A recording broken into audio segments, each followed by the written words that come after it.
We're not talking about somebody who's going to move the needle between, 10 million ARR and 12 million ARR. And that's exciting, right? To get 2 million more in ARR. But we're talking about potentially somebody who's going to make the difference from, grossing 10K a month or whatever, or 50K a month or whatever, and somebody's going to be grossing 10, 12 million a day, right? Like, and lifetime sales of $1 billion. So when you etch it back to that, it's kind of an important hire. To get it right is important. To get it wrong is devastating for your company. Being able to navigate this can be tricky. Hello and welcome to Mission 1, The Executive Edge. I'm your host or co-host, Gerard Miles, and joining me is Dan Hampton from the USA. How you doing, Dan? Great. Yeah. How about you? I'm well, thank you. Yeah, we're nearly at the end of February. So almost a sixth of the way through the year, which always seems crazy when you say it like that.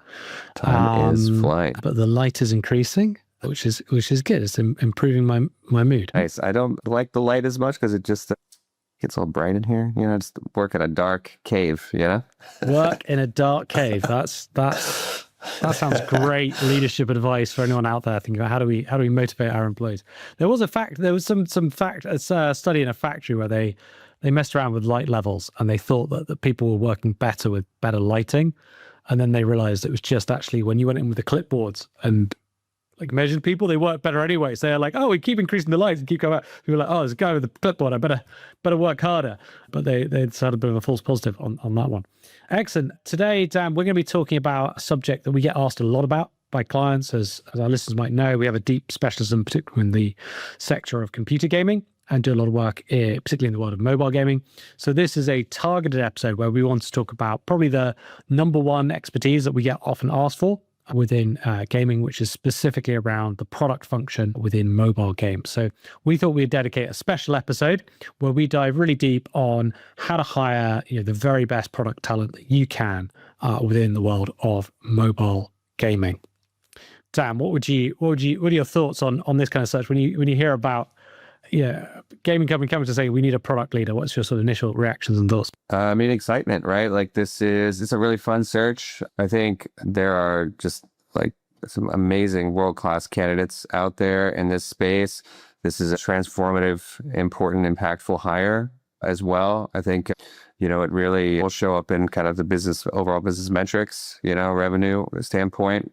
So it's a fun role to help someone hire for. A lot of opportunity, I think, to be creative within it. I think there's just a lot of excitement around, kind of the people that you can get into the mix on some level, and some are kind of locked into their roles. But, for me, whenever we get a role like this, it's, I think it's pretty exciting and fun to work on. I mean, it's a challenge, but a lot of fun. Yes. And the reason why it's so in demand, right, is because it is such a huge value driver for the organization. It really does move the needle. You get this hire right or not right, it has big implications for the client. So you know coming in it's a weighty one. And it's also an interesting one where we get asked both by mobile games makers, but actually product function is also one of the most highly sought after functions by consumer apps looking to gamify, looking to sort of update their model one way or the other, sort of geolingify, if that's a verb, their business as well.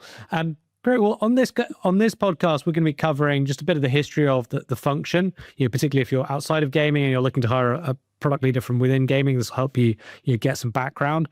And then we've got some top tips on how to think about what you're looking for, how to get it, understand who's the right person to hire and really assess those qualities, and then sort of when to flex and when not to flex on bringing in the right person. Dan, do you want to kick us off when we're thinking about hiring a mobile games leader? Where are you going to start with that, right? It's a big one. Like where I need to hire the very best mobile leader in product. Where's your mind initially going to? Like, what do you need to get sorted out and understand going into that? Well, I'll kind of maybe just give the audience a little bit of context into the history of the role first, and then we're going to go forward from there. Product's been around a long time in kind of traditional CPG companies, became more prevalent within Google and around the year 2002, 2001 timeframe, when they kind of built this associate product manager function within games. It became more of a thing in the social gaming element of Farmville that kind of thing. And really, that's when you kind of see this, tech in games kind of product function come about, and it's kind of lasted through the years. And then early 2000 or early 2010s kind of time frame with mobile, free to play mobile product became was even more of a thing. And you see companies like Scopely and Zynga and elsewhere kind of really formalize this function. And then even later in AAA games, computer games, PC console games, it's slowly kind of emerged as more of a function, but more around kind of like games that are doing live service elements. So think of your Fortnites, for example. And, this role is really focused on being the bridge between, kind of game design and business optimization. It's really more of for live service games, is really focused on kind of retention of players, monetization, and then the live service economics of it. So that's kind of the history of it. I think that's kind of where the role has gone and the evolution of it over the last 20 years, 25 years. It's, been coming in a very important role. And I think one that only grows in importance moving forward. How does that sound to you, Gerard? Before we kind of dig into kind of the role, kind of how we think about the search, but anything you'd add there to the history? I think what you're hitting on there, Dan, is it's considering it's only been around since 2010s, really, right? It's not a very old function within games. So particularly if you're coming from outside of the sector, if you're in a consumer sector looking at hiring in games, first of all, I'd say the title has been used differently at different companies. Most games companies through those 2010 years grew up very differently. They're often very founder driven, and those founders had their own imprint and mark on their company and the way they structured it. King, for example, who made Candy Crush, they had a business performance function and monetization. So they sort of split up and then later on moved to more of a product titling. So they had different elements sitting within different areas. So I think that's just the first thing that I'd say to anyone who's sort of looking at this area who doesn't have a lot of context is you understand not all product is equal. Sometimes people are more production focused, sometimes they're more design focused, sometimes they're more live operations functions. Sometimes a creative can also mean something technical, right? Creative can mean the art person. It can be a sort of a big C creative, as it were, or creative vision could sit more within a product area as well. So I think it's if you have to understand that element of the history there.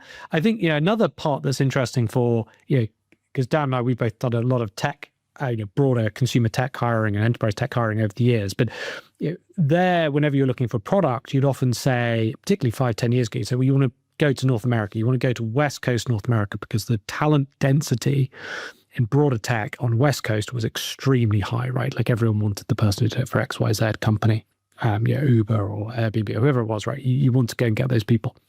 Now with games, because it's sort of grown up in a much more bitty way. I'm going to say bitty way. You've got hubs in Helsinki, you've got hubs in London, you've got hubs in Berlin, you've got hubs in Turkey, you've got hubs in Montreal, you've got hubs in Toronto, you've got hubs in San Francisco, LA, etc. And now, of course, Shanghai, Singapore, South Korea, etc.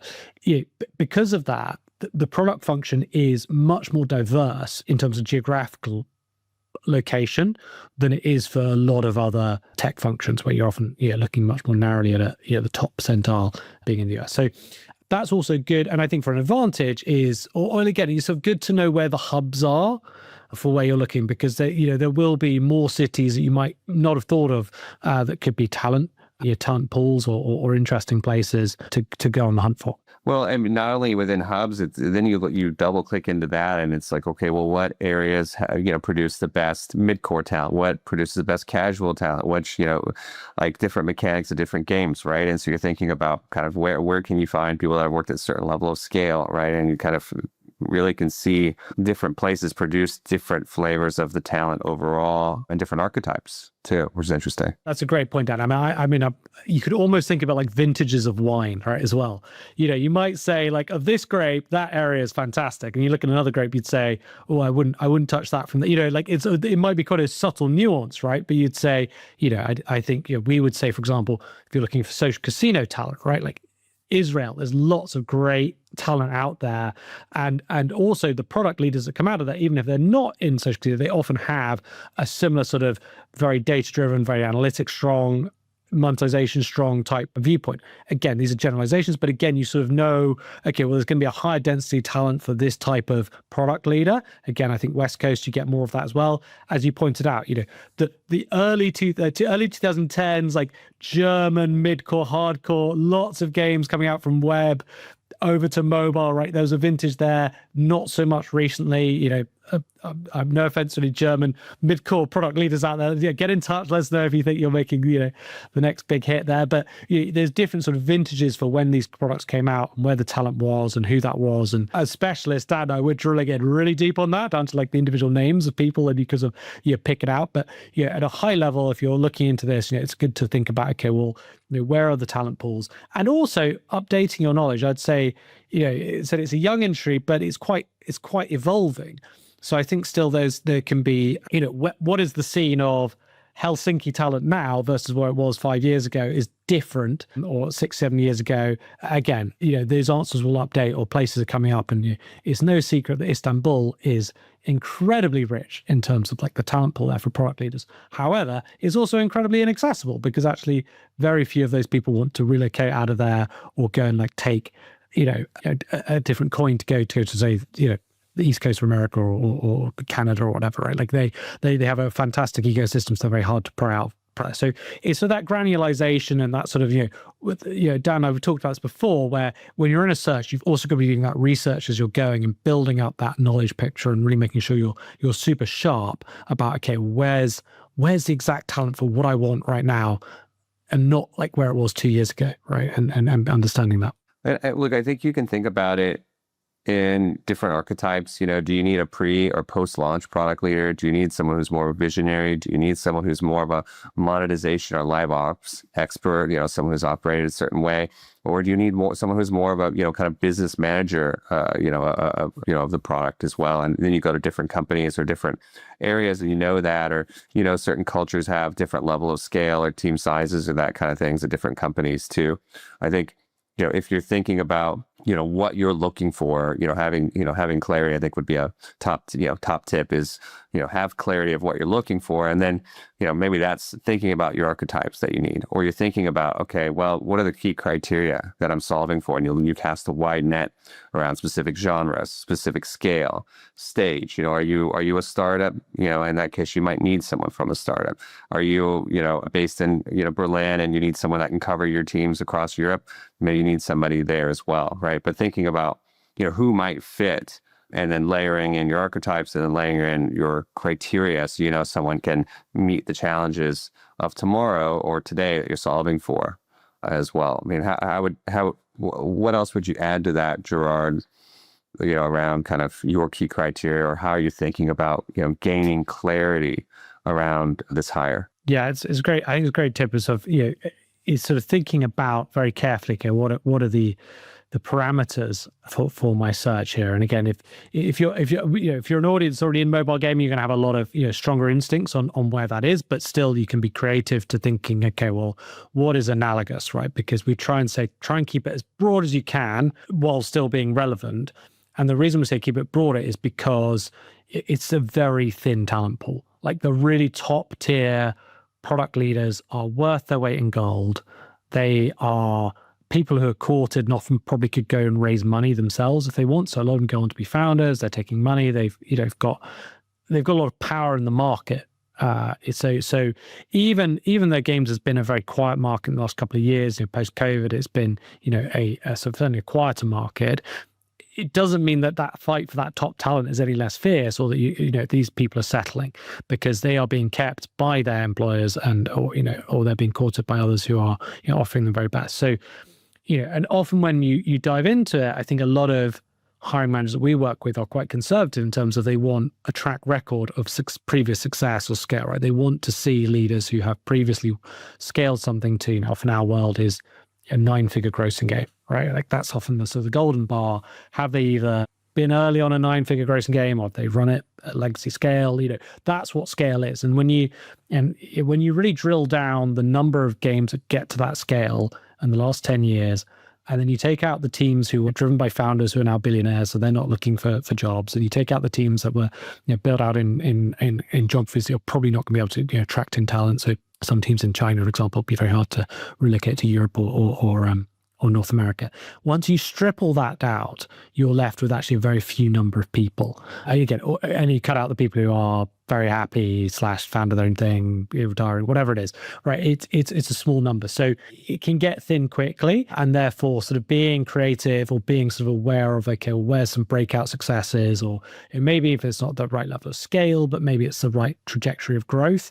So maybe they've done an absolutely knockout hit for a company that usually does 10 million games and they've done a 50, 60 million game. Might be like, wow, who is that person, right? That's sort of like, and that might still scale to 100 million, right? But you might be able to catch them in that period before that's gone up, and they're off the market, or they're looking for a different quality or something. So keep it clear and try and keep it broad and creative with your criteria to make sure you can sort of widen that net as much as possible. If you're hiring for this role, were they on a specific game through the certain growth years, or were they on it through stabilization years, and, understanding, which person drove the impact more than others. This day and age when R&D budgets have shrunk quite a bit or non-existent, finding somebody that knows how to rejuvenate a game is important as well. We've seen the Clash Royale success story from last year, and I think other games will want to see things like that or figure out ways to innovate within a specific game. So if people that are doing new things or revitalizing a game or bringing players back, those skill sets are becoming increasingly more important as well. Yeah, exactly. So I think it's and again, so the depth and breadth of experiences is widening slowly as more people have been in mobile product over years, and we are sort of seeing different profiles, or there's sort of different people coming through who are specialized in revitalization or something like that, right? We've now got a cohort of legacy games that need revitalization, or and I think Supercell have been leading the way on that, on showing like both I think Heyday and Clash Royale have had their best ever years or something like that, I think, like this last year, and those are games that are a decade plus old. So and other people are looking at that and saying, okay, how do you do that? And I think actually it's really drilling into the nuance of it. I think a lot of those games were doing very well during COVID, and everyone knew it was this COVID sort of bumper, right, that was being kicked, but then they declined afterwards. And I think there's some people had a bit of a fatalism of, well, that's COVID, right? But actually there's so many of these games that are seeing a lot of rejuvenation, and both in mobile, but also sort of broader gaming. I think we've seen companies like Jagex are flying the flag for a UK-based games company of great notoriety and love. They're still seeing amazing games with RuneScape, which I think is a 25-year-old game, right? And they're still finding new players, new generation of revenue, et cetera, which is is interesting, right? In a world that's sort of very classically hit-driven, you got to find a new hit. Sometimes it's also about reviving what you already have. Dan, what would be a good sort of second tip? So first tip is having clarity on what you're looking for in a thin market, thinking about where you can find this person deeply. What's your sort of second tip on hiring a great product leader? Yeah. So it's second tip really is figuring out who drove the needle, who made the impact, who was the fuel for the rocket ship. That was the game, who was simply a passenger on it, right? And how you figure that out is, can be a challenge, but it also can be, easy on some level if you have the right references, you have the right network, right? If you don't have the network, it becomes much more difficult, and you can't simply rely on the references given by that person, right? So if you can back channel reference somebody in a process, that's great. If you're working with recruiters like us that maybe have the network, can leverage that network to get the back channel references and figure that out. Understanding reputation, you can get into kind of understanding what years the game product grew, and then figure out if they were on it. But then you still have to figure out if they were the driver behind it as well at that point, right? Are there any other ways, I think, that you go and you think about this, kind of understanding impact, Gerard, or is it simply, those? As you said, the main thing is having real clarity on the fact that there are some people who are providing an outsized return, right? The people who are holding the creative vision or who really got that project together. And usually it's a couple of people. Usually it's like 2, 3, 4, maybe people really at that core in different functions who all hum together.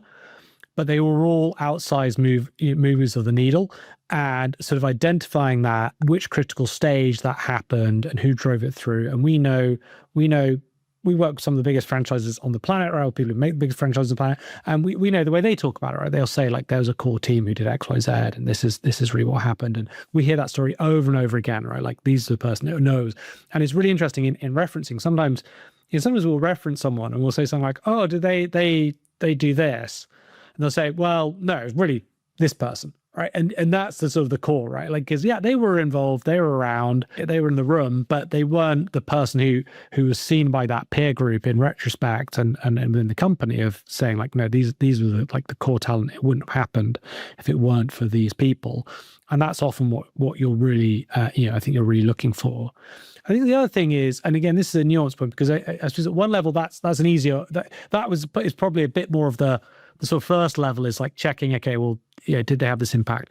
I think the other thing to think about is understanding what impact is. And I think clients sometimes really struggle with this of, if you're turning around, if you come into a burning ship or burning house, right, and you put the fire out, you haven't driven lots of growth, right? You might have just got it down to ashes, right? Or like how bad, I don't know how good this fire analogy is, but depending on how bad the fire was, right, it might be a great success to have just simply slowed the fire down a little bit, right? That might have been a Herculean monumental work. I think, I think it's probably deeply psychological as human beings. We obviously tend towards the people who've got the hockey stick curve going up and, wow, they've done all this growth. Not all products are equal, and therefore not everyone's impact on those products are equal either.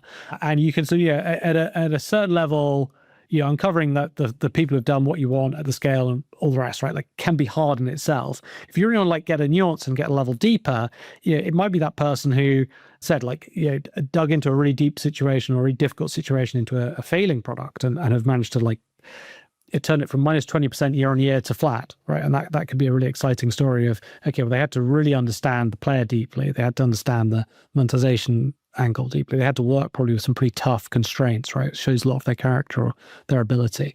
And those stories can be more interesting, again, than somebody who came into a hugely successful franchise, when it was already at 150 million and they grew it to 200 million or something like that. Like, okay, well, it was already growing that year pathway anyway. And a lot of the stuff had been set up previously before they came in to affect that. Yeah. I mean, it's kind of a secret, but it's not really. But, when you say, some people, an individual can have an outsized impact, right? And I think some companies have really leaned into that, and they make their hires based off of that, having their bar set to that level, right? Where they're figuring out who made the impact, and then just really focusing on bringing those individuals in. And that's a tough ask, but I think it's the people in this space can have such a big impact and drive the business in a certain way that it really, really makes sense that you go and you're trying to recruit those individuals to have a big impact, because they're like the contributions one person can make can really change things for a business, for a game, for product, far beyond than, just it being one hire. But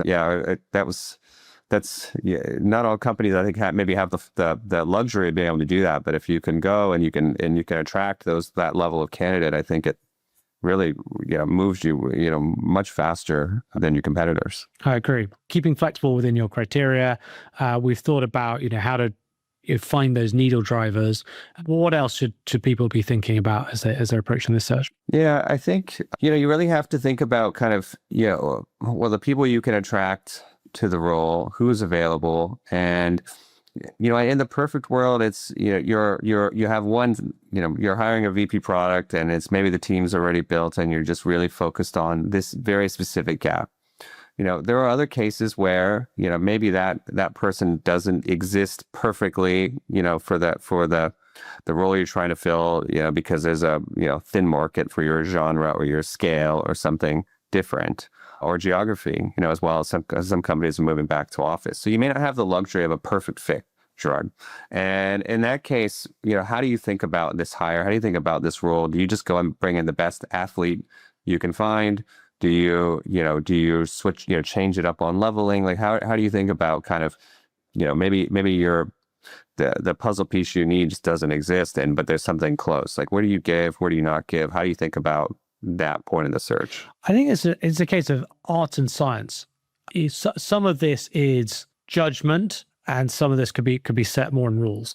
I'd go back to, if you get this product, we can't understate, if you get this product right, there's a potential to make billion-dollar franchises, right? It's incredibly hard. It's a long route, et cetera, et cetera. We know all that.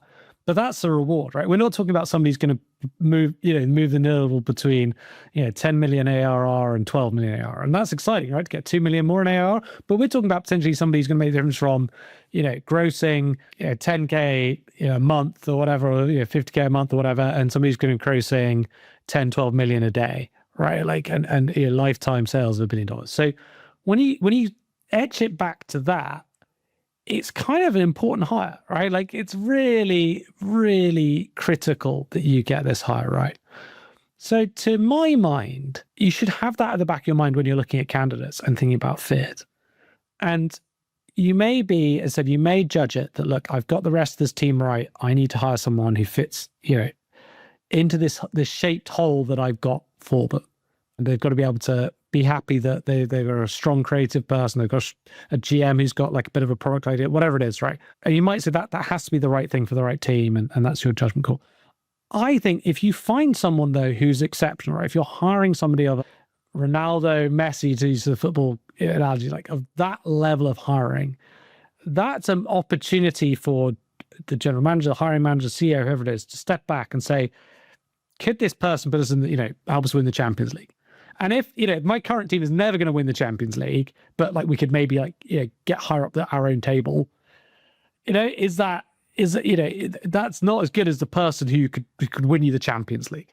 So if you've got that sort of star power, if you've got that person who is able to really revolutionize your entire company, because again, I can think of 3, 4 people to my head, like, they pretty much saved that company. I can think of companies, I give you examples of people and companies that say, without that person, that post at a different time, they brought out that game, that was the salvation of that game, and then that led them go on and on and on, right? And that's like, a sort of a real sort of hero journey. So if the stakes are that high or the impact is that high, I say you think about the person you have, and if you think about how do I get them into the team, right? And that might mean, some significant changes. Like that might mean you have to absolutely blow out your budget. It might mean you have to say, okay, well, this person will only work if they report into XYZ, or they have this level of control, or this is how it works. Now, I don't think with product it's too much of a problem most of the time. Again, it's quite a powerful position anyway.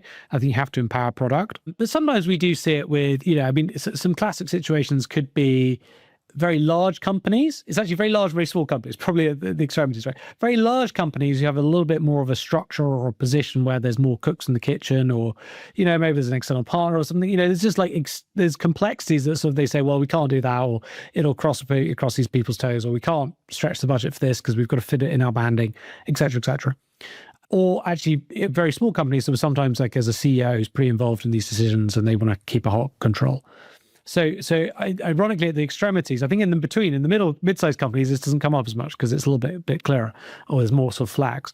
But I think it's, have that sense of, if you see star power, grab it, put all your resources on courting it, because it's worth it, right? And it returns. And it's not the moment to start thinking, oh, well, that might, that's going to be different from the way we pay other people, or, oh, well, that might upset the production leader because they've been here 20 years or 15 years and they're very set in their ways. And, it's like, it might be that point you go like, is that, are they going to get to win the Champions League to sort of really push that analogy? What do you think, Zach? You can't always, you don't always have the freedom to shape the role around a hire per se. I do agree with your point, though, that you have to try to grab these people. The difference between like a world-class product leader can be the difference between your game failing in soft launch and your game achieving $1 billion, right? Like the difference in a world-class product leader is so impactful that if you find them, you really got to do your best to bring them in. And there's a finite pool of those people, and they're all probably, vast majority of them are incredibly happy and well paid, and and the ones that from a generation ago probably aren't even working anymore because they've made so much money, right? So there's a finite pool. They're going off the market. They're retiring, whatever, build their own companies. But if you find them in the right time in their career and you can bring them in, and they could be a major difference maker. So go and get them. Go and get Messi when he's for a first at Barcelona. Maybe you could even get him today. He's been around. He's at in Miami here. It's still Dan, fantastic. are you player. moving to sports agency work as well? Well, you're launching the exactly. Mission One Sports Agency. We're not. Well, I mean, for like, legal reasons, we should clarify we're not Messi's agent before we get the call. There's the Messis of the world in product, in mobile gaming, right, as well, and if you can find those people and you can bring them in, or if if they're on your team already, do everything you can to retain them. Yeah, that's a good point. That's a really good point because they're getting you expect people like us like heading them up all constantly. the time, trying to say like, hey, tempt you to something else. Absolutely, right. And I think that happens quite a bit. But go and bring that person in. If you can shape the role around them, do that. If you have a finite specific gap, maybe that means you're flexing on titling, SVP versus VP, or you're flexing on something else to make the role attractive to them, or you're giving them a succession plan that they know that they're going to fill the role in a narrower gap today, but a year from now they'll be doing something else, or they'll have more space, or more freedom, or that kind of thing. But go and this is such an important role. I think you have to do everything you can to bring these people in, and we've seen it. Compensation continues to go up and to the right for these people. Will continue, I think, and it's just such an important hire that to get it right is important. To get it wrong is devastating, for your company, right? And being able to navigate this can be tricky as well. Yeah.